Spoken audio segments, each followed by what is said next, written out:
Hello there, my name is Joshua and I'm a student at the University of Technology, Sydney. Today I'll be introducing a video on a recent discovery that could reverse the effects of cystic fibrosis and have significant effects on improved lung function. In order to understand the implications of this new discovery, we must first understand what cystic fibrosis is and its effects on a carrier's lung function. Cystic fibrosis is a genetic disease that affects a number of the body's organs, such as the liver, skin, pancreas, and heart. But for the purpose of today's video, we're going to look at another organ, the lungs. Cystic fibrosis causes the unusual thickening of mucus. The thickness of the mucus builds up in the lungs as it is too thick to be cleared out by the little hair-like structures known as cilia. In normal lung function, mucus is not as thick and is used as a thin layer of protection against infection, bronchial blockage, and lung irritants, like dust. Today we'll focus on the build-up of mucus and its relationship with cilia. The mucociliary escalator refers to this relationship between mucus and cilia. The cilia is a motile structure that transports mucus up the trachea and into our digestive system, or into our mouth and nose where it is expelled through coughing and sneezing. The mucus is used as a sticky transport vessel that carries foreign particles out of the lungs. So if you can imagine this relationship, also the mucociliary escalator, is like a car on a highway, where like the cilia is a road and the mucus is a car. The car, it drives up the road carrying these passengers, which are the foreign particles. In CF patients, the mucus builds up so much that cilia are unable to flush it out.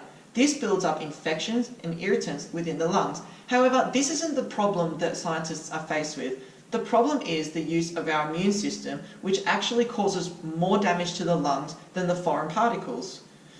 Over time, the lungs become so damaged that gaseous exchange is virtually impossible. Oxygen struggles to get in, while CO2 struggles to get out.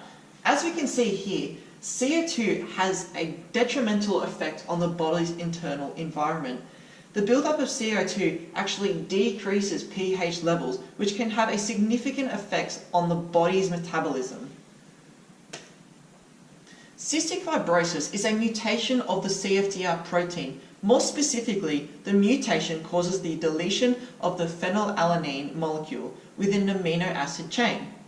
During transcription, this affects the instructions for making the CFTR protein required for making a functioning chloride channel. The mutated proteins make up a chloride channel that can have numerous problems, the main one being the inability for the channel to activate. If this chloride channel does not activate, the chloride ions cannot move outside of the cell. Thus, osmosis cannot occur. See, the way it works is, osmosis can only occur when the solutes outside of the semipermeable membrane is much higher than it is inside. So, if the chloride channel does not activate, that means that the chloride ions cannot move outside the cell, therefore the concentration levels don't change, therefore the water remains inside the cell. This is why the lungs become so dehydrated in CF patients. A recent discovery that I wanted to discuss with you today is the mechanism of mucus and its relationship with the volume of water inside the CF patient's lungs. Originally, scientists hypothesized that the high concentrations of mucus within the lungs of CF patients contributed to its thickness. While this is partly true, according to Dr. M. Keismer from the University of North Carolina, the thickness of mucus relates to dehydration of water and mucus proteins found in the mucus. The scientists from the university uncovered that in CF patients, the mucin proteins fail to unfold due to the lack of water in the lungs. In a healthy person, the mucin proteins usually fold out into more linear and less dense forms. So as we can see here, in a healthy patient, this is what the protein looks like. However, in a CF patient, the protein remains folded and clumped up in this form, which causes the build-up and the thickness, as cilia isn't strong enough to pull it up.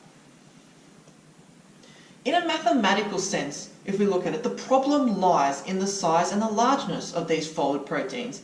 If you take a look at this picture and imagine that this small protein represents an unfolded protein in a healthy patient, and we look at this one representing a folded protein in a CF patient, we can see that the sizes are way different.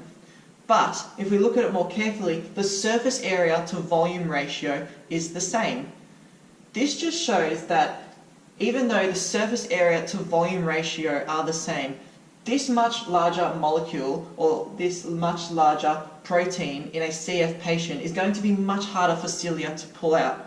This is why the mucin proteins or the mucus builds up so much in the lungs of CF patients. With information like this, scientists can put more hypotheses to the test. If we could potentially uncover a way to target and unfold these mucin proteins, it would improve the lives of all CF victims dramatically. Considering the lung function is the driving factor behind the illness, it is detrimental that we make a difference. It could potentially make a large contribution to the overall life expectancy of CF patients, and it could reduce the need for donated lungs. I hope this video today has raised a bit of awareness so that we can make a difference in improving the lives of CF patients altogether. Thank you.